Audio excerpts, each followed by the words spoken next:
ഇന്ന് ഞാനൊരു ചിക്കൻ കറി വെക്കുന്ന വീഡിയോ ആയിട്ടാണ് വന്നിരിക്കുന്നത്. ഇത് വിറകടുപ്പിലാണ് വെക്കുന്നത്. അതിനുവേണ്ടി ചിക്കൻ കഴുകി വൃത്തിയാക്കി വാറ്റൊക്കെ വെച്ചിട്ടുണ്ട്. അതിലോട്ട് വെളുത്തുള്ളി, ഇഞ്ചി, പച്ചമുളക്, കുരുമുളക്, വേപ്പില, ഇത് പേസ്റ്റ് പോലെ അറിയണ്ട, അല്ലാണ്ട് ഒന്ന് ചതച്ചെടുത്തിട്ട് ചിക്കനിലോട്ടിട്ട് പുരട്ടി കൊടുക്കണം. അതിലോട്ട് മല്ലിപ്പൊടി, മുളക് പൊടി, മഞ്ഞൾപ്പൊടി, ഉപ്പും കൂടി, ഉപ്പ് ഇത്തിരി കൂടുതൽ ഇടണം. അപ്പോഴാണ് ഇതിന് ഉപ്പ് പിടിക്കുള്ളൂ ചിക്കനിൽ.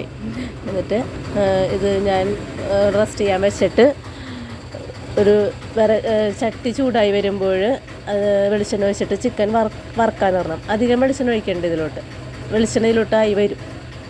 എന്നിട്ട് അത് കറി വെക്കാനായിട്ട് കലത്തിലാണ് വെക്കണത്. കലത്തിലൊരു പട്ടയും 2-3 ഉണക്കമുളകും കൂടി ഇട്ടിട്ട് ഇതൊന്ന് വാടി വരുമ്പോൾ ഇതിലോട്ട് 3-4 മീഡിയം സൈസ് സവാളയും പച്ചമുളകും കൂടി ഇട്ടിട്ട് ഇതൊന്ന് വാടി വരുമ്പോൾ ഇഞ്ചിയും വെളുത്തുള്ളിയും കുരുമുളകും വേപ്പിലയും കൂടി ചതച്ച് ഇതും നല്ലപോലെ വാടി വരുമ്പോൾ മല്ലിപ്പൊടിയും മുളക് പൊടിയും മഞ്ഞൾപ്പൊടിയും കൂടിയിട്ട് ഇതും നല്ലപോലെ വാടണം.